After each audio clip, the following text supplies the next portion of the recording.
सब कैसे हैं? ठीक ठाक है। अच्छा, ये जो आपने रिवायत पेश की है जनाब सय्यदना उम्मुल मोमिनीन हज़रत सिद्दीक़ा रज़ियल्लाहु तआला अन्हा फरमाती हैं कि जब रसूल पाक सल्लल्लाहु अलैहि वसल्लम का इंतकाल हो गया तो मैंने आपका सर तकिए पर रख कर औरतों के साथ मिलकर सीना और चेहरा पीटना शुरू कर दिया। ये मुस्नद अहमद की रिवायत है, जिल्द इसकी है 43 जिल्द है इसकी, और जो है इसका सफ़ा नंबर है 369। और लेकिन इसमें एक बात है ना कि इसको उर्दू तर्जुमा पेश किया गया है, ये जो पोस्ट है इसमें अरबी को साथ नहीं मेंशन किया गया, क्योंकि अगर अरबी को सामने रख देते तो फिर सारा राज खुल जाता। इसमें असल में लफ्ज़ों को छुपाया गया है।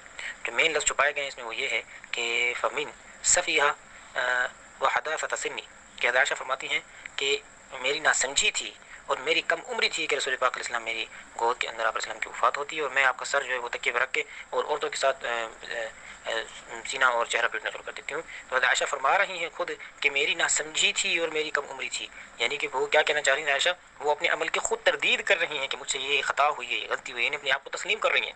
अब पोस्ट लगाने वाले ने इस बात को छुपा दिया, अरबी नहीं पेश की, क्योंकि अरबी पेश करता तो मसला होता। ये हो गया एक जवाब। दूसरा जवाब इसका ये है कि इसकी एक रिवायत, ये मुख्तलिफ संदों के साथ ये रिवायत मनकूल है ना, इसकी एक सनद वो है कि जिसके अंदर वाक़दी है, वाक़दी ये एक रिवायत करने वाला शख्स है जो मुख्तलिफ रिवायतों के अंदर आता है, लेकिन ये मतरूक है, वह हुआ मतरूक। नीचे देखो हाशिए के अंदर भी लिखा हुआ है। अब अगर ये पूरा पेज पेश करें तो इसमें हाशिए में सारी बातें क्लियर हुई हैं, लेकिन उन्होंने पूरा पेज पेश नहीं किया।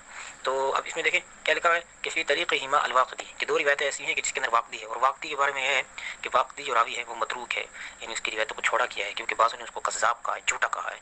तो ऐसा हो सकता है कि ये अल्फाज उसी के हो, यानी उसने जो है ना ये यहाँ पे ये अल्फाज डाल दिए हैं, क्योंकि यही रिवायत बुखारी शरीफ के अंदर भी है, वो मैं आपको पेश करता हूँ।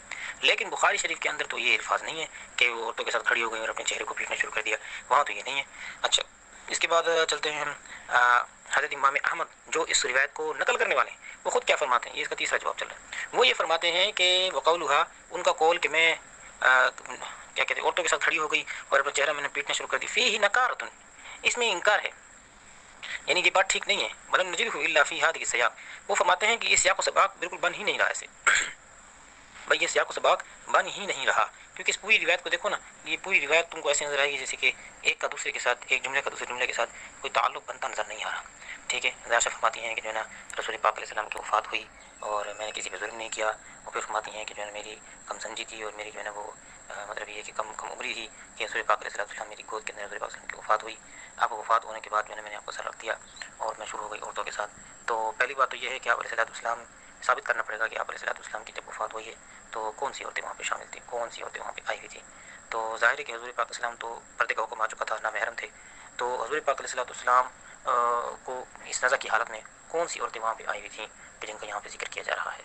तो बहुत सी ऐसे इश्कालात हैं जिससे जो है ना वो ये रिवायत मोतबर होती नज़र नहीं आ रही। अच्छा, इसके अगला एक जवाब ये भी है कि चलो अगर एक मिनट के लिए इस रिवायत को मान भी लेते हैं हम, ठीक है, फिर भी दुरुस्त नहीं है, इस वजह से कि ये लोग तो मातम करते हैं हर साल, तो वे साबित करना पड़ेगा कि हज़रत आयशा सिद्दीक़ा रज़ियल्लाहु तआला अन्हा हर साल इसी तारीख पे आके यही काम करती थी। हालांकि ऐसा साबित नहीं है, ये आयन मुमकिन है कि देखो हज़रत पाक अलैहि सल्लम को बड़ी मोहब्बत थी हज़रत आयशा से, आयशा को हुज़ूर से बड़ी मोहब्बत थी, फिर सरवर कायनात हैं, सरकार तो जहाँ हैं, हज़रत पाक अलैहि सल्लम की वफ़ात होती है, तो ऐसे में इंसान अपने काबू में नहीं होता। तो हो सकता है कि हज़रत आयशा अपने काबू में न रही हो और उस वक्त उनसे ये अमल हो गया हो, तभी तो वो कह रही है कि मेरी नासमझी थी और मेरी कम उम्री थी। समझ आई बात की। तो मतलब ये है कि ये रिवायत ऐसी जिस पे इश्कालात बहुत सारे आ सकते हैं, लेकिन ये मतलब बन नहीं रही किसी तौर पे उनकी। अच्छा, इन्होंने क्या किया, हज़रत आयशा ने सीने को पीटना शुरू कर दिया और चेहरे को पीटना शुरू कर दिया। तो क्या ये लोग सीने को और चेहरे को पीटते हैं? सवाल ये बनेगा ना, ये लोग बर्छे मारते हैं, छुरे मारते हैं। अब तो बड़े बड़े अजीब अजीब काम, तलवार सर के ऊपर रख के ऊपर से जो है वो ईंट और हथौड़ा मारते हैं, वो सारी जो है वो उनके दिमाग पर खुप जाती है। तो इस तरह का अमल तो कहीं भी नहीं भाई। ये जो अमल है जो हज़रत आयशा ने किया है, ये उस वक्त की सिचुएशन के तहत हो सकता था मुमकिन, यानी कि इंसान अपने काबू में नहीं रहता, तो ऐसा हो गया था। तो बस सारी बात हज़रत आयशा ने खुद क्लियर कर दी है कि ये मेरी नासमझी थी और मेरी कम उम्री थी, बस क्लियर हो गई बात। अल्लाह ताला जिनको हिदायत दे, बताएं किस तरह की बातें करते हैं।